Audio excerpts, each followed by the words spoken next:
முப்பொழுதும் cinema, shooting, modelling என பிஸியாக சுற்றித் திரிந்த நடிகை தற்போது காவல் நிலையத்தின் படியேறியதுதான் மும்பை மாநகரையே பரபரப்பில் ஆழ்த்தியுள்ளது.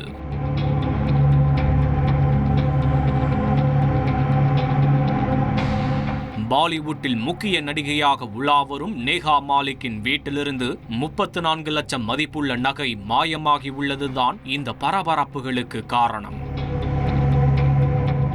ஆம், சமீப நாட்களாக பிரபலங்களின் வீட்டிலிருந்து நகை, பணம், விலையுயர்ந்த பொருட்கள் மாயமாவது வாடிக்கையான ஒன்றாக மாறிவிட்டது. ஐஸ்வர்யா ரஜினிகாந்த், விஜய் யேசுதாஸ், நடிகை பார்வதி நாயர், நடிகை சீதா என பலரும் அந்த பட்டியலில் அடக்கம். இதில் ஹைலைட் என்னவென்றால், பல ஆண்டுகளாக வீட்டில் வேலை பார்த்த பணியாட்களே திருடர்களாக மாறி நகை பணத்தை கொள்ளையடித்ததுதான். அப்படி நகையை பறிகொடுத்த முதலாளிகளின் லிஸ்டில் தற்போது இணைந்திருக்கிறார் நடிகை நேஹா மாலிக். மும்பையை பூர்வீகமாக கொண்ட இவர் மாடலிங் செய்து ஃபேமஸ் ஆனவர். காந்திபுர் ஆகையே, முசாஃபிர் மற்றும் பிங்கி மோகே வாலி 2 போன்ற படங்களில் நடித்திருக்கிறார். இன்ஸ்டாகிராமில் இவருக்கு 4 மில்லியன் ஃபாலோவர்ஸ்கள் உள்ளனர். அவர்களை மகிழ்விப்பதற்காகவே நேஹா அடிக்கடி அசத்தலான ரீல்ஸ் வீடியோக்களை போட்டுவிடும். 34 வயதான நேஹா மாலிக் மும்பையில் தற்போது அந்தேரி பகுதியில் உள்ள அடுக்குமாடி குடியிருப்பில் தனது தாய் மஞ்சு மாலிக்குடன் வசித்து வருகிறார். புதிய திரைப்படங்களில் பிஸியாக நடித்து வரும் இவர் அடிக்கடி பல ப்ரமோஷன் நிகழ்ச்சிகளிலும் விருது வழங்கும் விழாக்களிலும் கலந்து கொள்வது வழக்கம். இவரது தாயும் அடிக்கடி கோவிலுக்கு சென்று விடுவார். மேலும் இருவரும் வெளியே செல்லும் போது காஸ்டியூமுக்கு ஏற்றாற்போல் விதவிதமான நகைகளை அணிந்து செல்வதுண்டு. வீட்டில் இருவர் மட்டுமே இருப்பதால் நிகழ்ச்சிகளுக்கு சென்று வந்த அசதியில் நகைகளை அப்படியே பெட்ரூமில் கழற்றி வைத்துவிட்டு நேரம் கிடைக்கும் போது அலமாரியில் எடுத்து வைப்பது வழக்கம். பெரும்பாலும் பீரோவும் பூட்டப்படுவதில்லை.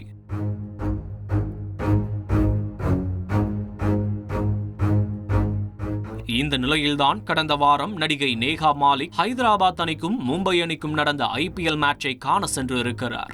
அவரின் தாயும் அருகே உள்ள கோயிலுக்கு சென்றுள்ளார். இருவரும் திரும்பி வந்து பார்த்தபோது பீரோவிலிருந்த 34 லட்சம் மதிப்புள்ள நகைகள் மாயமாகி உள்ளது. வீடு முழுவதும் தேடி பார்த்தும் நகை கிடைக்கவில்லை. உடனே வீட்டில் பணிப்பெண்ணாக வேலை செய்த ஷானாஸ் முஸ்தபா ஷேக் என்ற பெண்ணிற்கு போன் செய்திருக்கிறார்கள். அவர் போனை எடுக்கவில்லை. இதனால் சந்தேகமடைந்த நடிகை நேஹா மாலிக் அம்போலி போலீசில் புகார் செய்திருக்கிறார். அந்த புகாரில் ஷானாஸ் முஸ்தபா ஷேக் நீண்ட காலமாக தங்கள் வீட்டில் வேலை செய்து வருவதாகவும் நகைகளை கழற்றுவதையும் பீரோவில் வைப்பதையும் அவர் பார்த்துள்ளார் என்றும் வீட்டில் நகை, பணங்கள் எங்கு வைக்கிறோம் என்ற விவரமும் அவருக்கு நன்றாக தெரியும் என குறிப்பிடப்பட்டிருந்தது. போதாத குறைக்கு நேஹாவும் அவரது தாயும் அடிக்கடி வெளியே சென்று விடுவதால் யாருக்கும் காத்திருக்காமல் வீட்டு வேலைகளை செய்ய பணிப்பெண் ஷானாஸ் முஸ்தபா ஷேக்கிடம் ஒரு வீட்டு சாவியையும் கொடுத்திருக்கிறார்கள். ஷானாஸ் முஸ்தபா ஷேக்கை நம்பி இருவரும் பீரோவை பூட்டாமல் அப்படியே விட்டுள்ளனர். மேலும் அந்த வீட்டில் பணிப்பெண் தவிர வேறு யாரையும் உள்ளே அனுமதிப்பது கூட கிடையாதாம். ஆனால் அந்த நம்பிக்கையை கெடுத்து ஷானாஸ் முஸ்தபா வீட்டில் ஆள் இல்லாத நேரங்களில் நகைகளை கொஞ்சம் கொஞ்சமாக எடுத்து சென்றிருக்கலாம் என்று தெரிகிறது. மேலும் கடந்த சில நாட்களாக ஷானாஸ் முஸ்தபா ஷேக் வேலைக்கு வரமாட்டேன் என்று சொல்லிவிட்டு சென்றுள்ளார். இதுவும் அவர் மீது சந்தேகம் எழ முக்கிய காரணம். நகைகள் காணாமல் போனவுடன் நடிகை நேஹா பணிப்பெண்ணின் வீட்டிற்கு சென்று பார்த்திருக்கிறார். அங்கே அவர் இல்லை. வீடு பூட்டி கிடக்க செல்போனும் சுவிட்ச் ஆஃப் ஆகி இருந்துள்ளது. புகாரின் பேரில் ரூபாய் 34 லட்சம் மதிப்பிலான நகையை திருடிய பணிப்பெண் ஷானாஸ் முஸ்தபா ஷேக்கை போலீசார் வலை வீசி தேடி வருகிறார்கள்.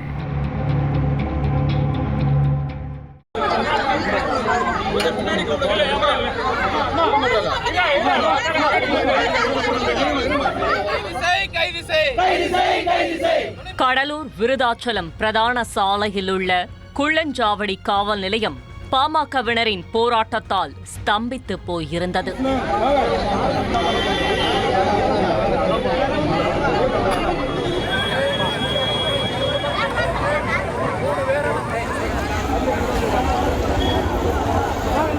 அங்கு சாலை மறியலில் ஈடுபட்டவர்கள் காவல்துறையினரின் ஒருதலை பட்சமான நடவடிக்கையை கண்டித்து கோஷமிட்டனர்.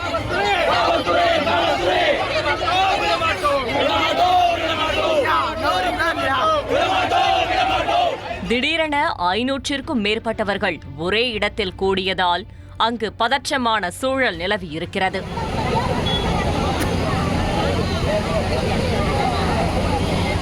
அசம்பாவிதம் ஏதும் நடந்துவிடக்கூடாது என்பதில் கவனமாக இருந்த உயர் அதிகாரிகள் 500க்கும் அதிகமான போலீசாரை இறக்கி நிலைமையை கட்டுக்குள் கொண்டுவர முயன்றிருக்கிறார்கள்.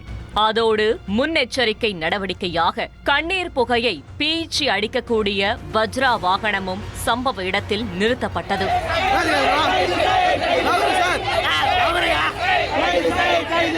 தகவல் அறிந்து விரைந்து வந்த மாவட்ட காவல் கண்காணிப்பாளர் ஜெயக்குமார் போராட்டக்காரர்களில் சிலரை பேச்சுவார்த்தைக்கு வருமாறு ஆபீஸ் ரூமுக்குள் அழைத்திருக்கிறார். மொத்த ஊரும் இப்படி கொதித்து போய் இருப்பதற்கு காரணம் முன்தினம் சமூக வலைதளத்தில் பகிரப்பட்ட இந்த தாக்குதல் வீடியோதான்.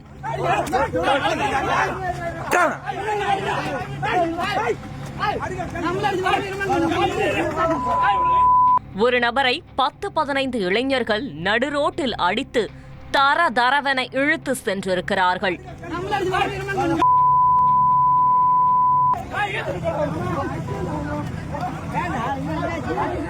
என்ன நடந்தது என்கிற முழு குற்ற பின்னணியையும் அறிய விசாரணையில் இறங்கினோம்.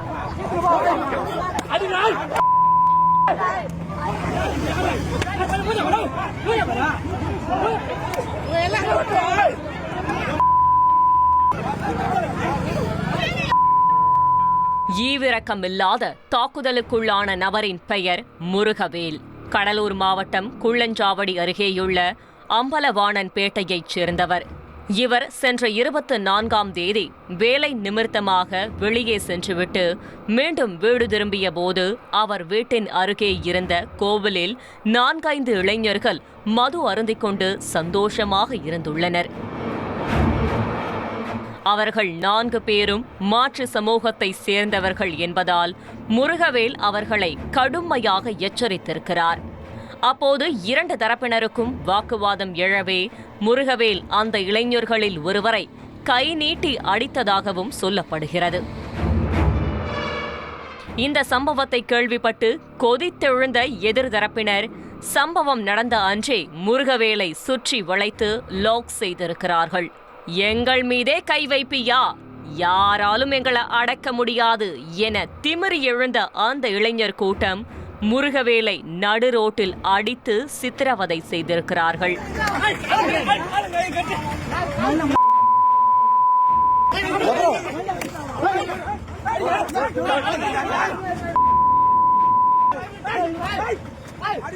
நடந்த சம்பவம் தொடர்பாக 2 தரப்பினரும் காவல் நிலையத்தில் புகார் அளித்ததை தொடர்ந்து முருகவேலை தாக்கிய 3 பேரை போலீசார் கைது செய்துள்ளனர். மேலும் இளைஞரை தாக்கிய குற்றத்திற்காக முருகவேல் மீதும் நடவடிக்கை எடுத்த காவல்துறையினர் அவரையும் கைது செய்தனர். இந்த சூழலில்தான் கெத்துக்காக தாக்குதல் நடத்திய வீடியோவை எதிர்தரப்பினர் சென்ற செவ்வாய்க்கிழமை சமூக வலைதளங்களில் பகிர்ந்தது முருகவேல் ஆதரவாளர்களை கொதிப்படைய வைத்திருக்கிறது.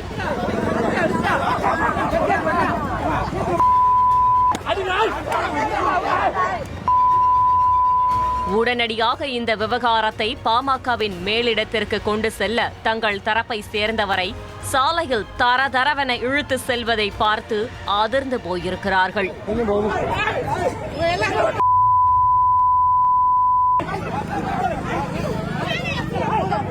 சாலையில் நின்று கொண்டிருந்த தெருநாய் கூட தாக்குதலை தடுக்க முயன்றதே தவிர சுற்றி இருந்தவர்களில் ஒருவர் கூட முருகவேல் மீதான தாக்குதலை தடுக்க முயன்றதாக அந்த வீடியோவில் பதிவாகவில்லை. 10-15 நபர்கள் சேர்ந்து ஒரு அப்பாவி மனிதரை தாக்கியுள்ள நிலையில் காவல்துறையினர் வெறும் 3 பேர் மீது மட்டும் நடவடிக்கை எடுத்திருப்பது பாமகவினரை கண் சிவக்க வைத்திருக்கிறது. அதோடு தாக்குதலுக்குள்ளான முருகவேலையும் கைது செய்து சிறையில் வைத்திருப்பது தெரியவர டென்ஷனான கட்சி முக்கியஸ்தர்கள் ஆதரவாளர்களோடு குள்ளஞ்சாவடி காவல் நிலையத்தை முற்றுகையிட்டு போராட்டத்தில் குதித்துள்ளனர்.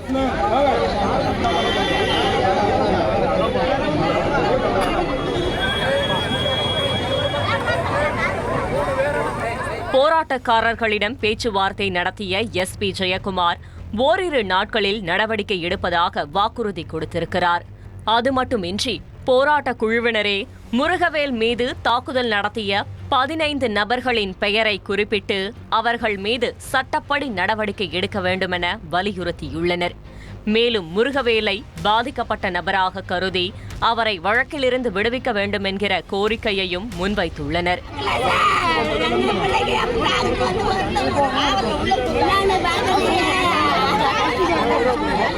இந்த சம்பவத்தில் உரிய விசாரணை மேற்கொண்டு தவறு செய்தவர்கள் மீது நடவடிக்கை எடுக்கப்படும் என SP ஜெயக்குமார் உறுதியாக தெரிவித்துள்ளார். அப்படி ஒருவேளை போலீஸ் ஆக்ஷன் எடுக்க தவறும் பட்சத்தில் எங்களுடைய ரியாக்ஷன் இன்னும் மோசமானதாக இருக்கும் என பாமகவினர் எச்சரிக்கை விடுத்துள்ளனர்.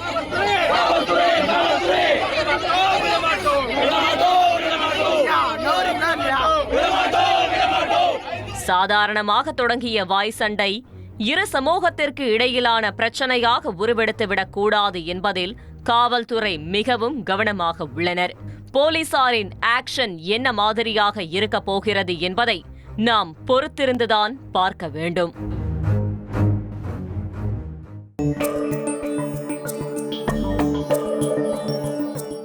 ரீயூனியன் பார்ட்டியில் முன்னாள் காதலனோடு ஒன்றிணைந்து கட்டிய கணவனுக்கு ட்ரம்மில் சமாதி கட்டிய சம்பவம் வட இந்தியாவில் உள்ள கணவர்கள் மத்தியில் மிகப்பெரிய பீதியை ஏற்படுத்தியிருந்தது.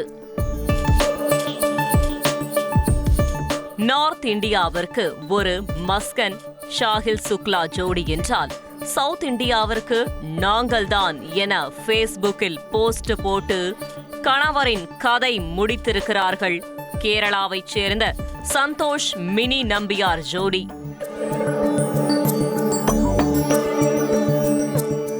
ஸ்கூல் ரீயூனியன் பார்ட்டியில் பழைய நினைவுகளோடு பேசி பழகியவர்கள் கணவரை கொலை செய்ய துணிந்தது எப்படி என்பதை தெரிந்து கொள்ள விசாரணையில் களமிறங்கினோம். கேரள மாநிலம் கண்ணூர் அருகே உள்ள மாதாமங்கலம் பகுதியைச் சேர்ந்தவர்கள் ராதாகிருஷ்ணன் மினி நம்பியார் தம்பதியினர். சொந்தமாக லோடு ஆட்டோ வைத்து பிழைப்பை நடத்தி வந்த ராதாகிருஷ்ணன் அழகான மனைவியோடு சந்தோஷமாக வாழ்ந்திருக்கிறார். இந்நிலையில் சில மாதங்களுக்கு முன்பு மினி நம்பியாரின் பள்ளி சிநேகிதர்கள் ஸ்கூல் ரீயூனியன் பார்ட்டிக்கு ஏற்பாடு செய்துள்ளனர். அதில் கலந்து கொள்ள வேண்டுமென மினி நம்பியார் கணவரிடம் கேட்டிருக்கிறார். 42 வயதிலும் கூட மனைவியும் அவருடைய கிளாஸ்மேட்ஸும் இன்னும் குழந்தையாகவே இருப்பதாக நினைத்த ராதாகிருஷ்ணன் மனைவியை ரீயூனியன் பார்ட்டிக்கு அனுப்பி வைத்துள்ளார். 20 வருடங்களுக்கு பிறகு பழைய நண்பர்கள் மீண்டும் சந்தித்துக் கொண்டிருக்கிறார்கள். அந்த பார்ட்டியில் மினி நம்பியாரும் பெரும்படாவு பகுதியைச் சேர்ந்த சந்தோஷும் மனம் விட்டு பேசி மகிழ்ந்துள்ளனர். திருமணமான பிறகும் கூட சந்தோஷ் டீனேஜில் இருந்தவாறே அவர் மீது காட்டிய அக்கறை மினிக்கு மிகவும் பிடித்து போயிருக்கிறது. 96 மெய்யழகன் படத்தில் வருவதைப் போல தங்களுடைய உறவும் சூப்பர் குட்டாக இருக்கும் என ஃபீல் செய்திருக்கிறார்கள்.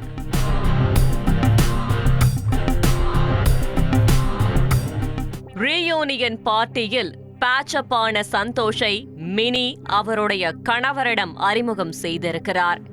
இந்நிலையில்தான் மினியின் கணவர் சொந்தமாக வீடு கட்டி வருவதை அறிந்த சந்தோஷ் அடிக்கடி கட்டுமான பணிகளை கவனித்துக் கொள்ள வந்திருக்கிறார்.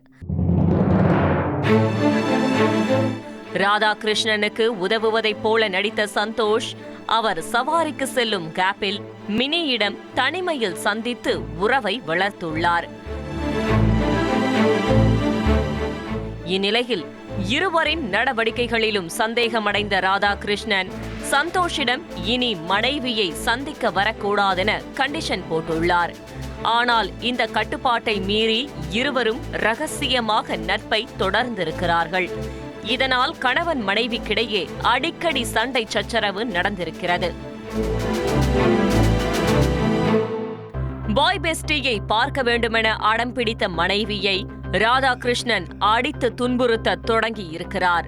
ஒரு கட்டத்தில் கேர்ள் பெஸ்டியை சந்திக்க தடை போடும் கணவனை தீர்த்து கட்ட வேண்டுமென சந்தோஷ் முடிவெடுத்திருக்கிறார்.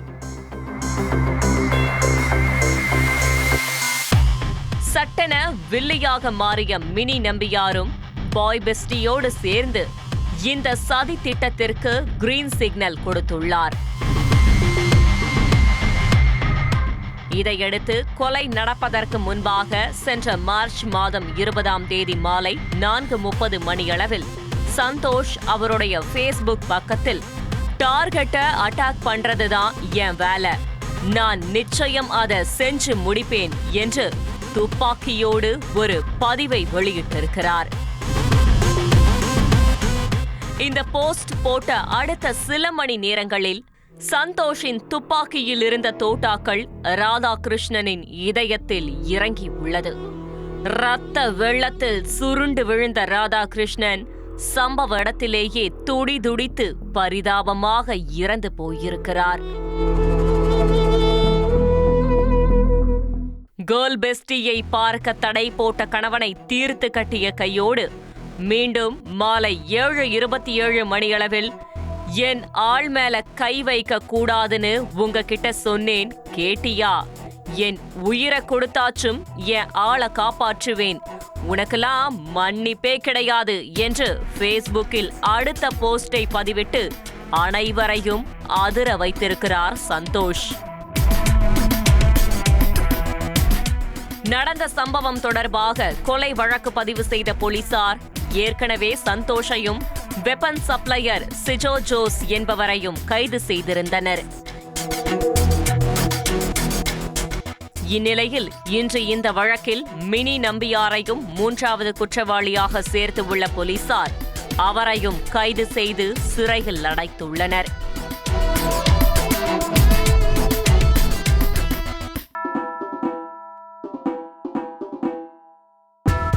எப்போதும் குடிமகன்கள் உற்சாகமாக வட்டமடித்துக் கொண்டிருக்கும் டாஸ்மாக் கடை அன்று காவல்துறையினரின் முழு கட்டுப்பாட்டிற்குள் இருந்தது.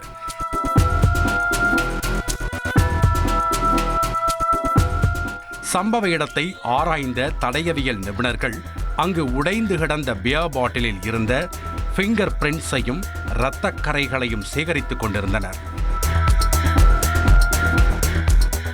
முன்தினம் இரவு இந்த மணமகள் மதுபான பாரில் ஒரு படு பயங்கர கொலை நடந்திருக்கிறது.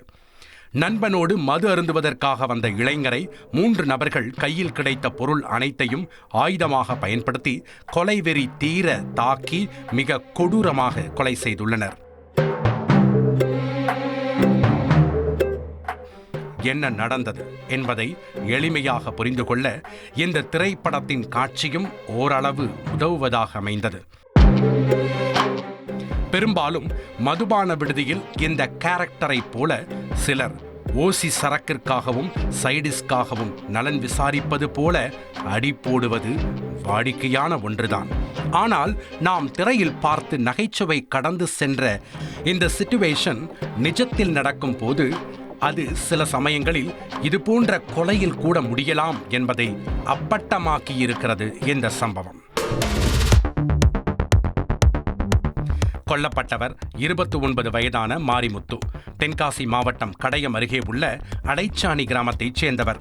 தனியார் நிதி நிறுவனத்தில் வேலை பார்த்து வந்த மாரிமுத்து அவரின் சொந்த ஊரில் மனைவி மற்றும் குடும்பத்தினரோடு சந்தோஷமாக வாழ்ந்து வந்திருக்கிறார்.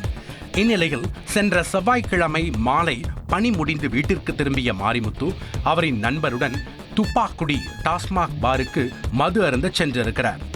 அங்குதான் யாருமே எதிர்பாராத இந்த படு பயங்கரம் நடந்திருக்கிறது.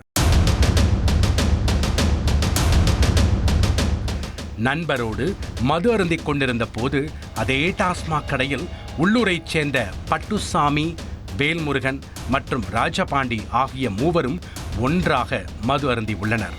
அப்போது மாரிமுத்துவிடம் ஒரு பாக்கெட் சிகரெட் இருப்பதை பார்த்த மூவரும் உள்ளூர்காரன் என்கிற உரிமையோடு மாரிமுத்துவிடம் சென்று ஓசியில் சிகரெட் வேண்டுமென கேட்டிருக்கிறார்கள். ஆனால் இதனை விசித்திரமாக பார்த்த மாரிமுத்து மதுபோதையில் வேறு இருந்ததால் ஓசி சிகரெட் கேட்டவர்களை கொச்சையாக பேசியதாக கூறப்படுகிறது.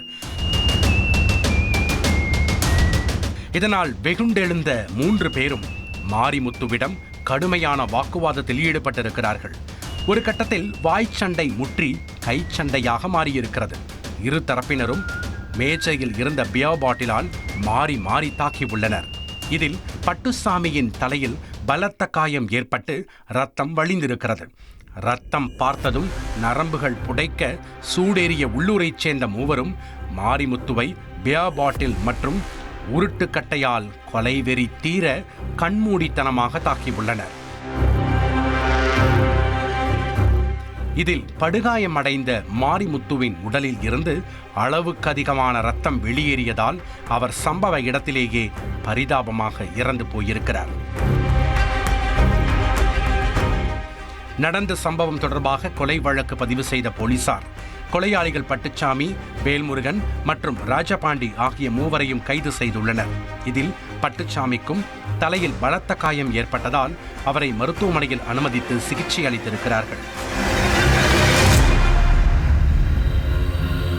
முழுமையான விசாரணைக்கு பிறகே ஓசி சிகரெட் மட்டும்தான் நடந்த பிரச்சனைக்கு காரணமா அல்லது இரண்டு தரப்பினருக்கும் ஏதேனும் முன்விரோதம் உள்ளதா என்பது தெரிய வரும். செய்திகளை உடனுக்குடன் தெரிந்து கொள்ள உடனே சப்ஸ்கிரைப் பண்ணுங்க.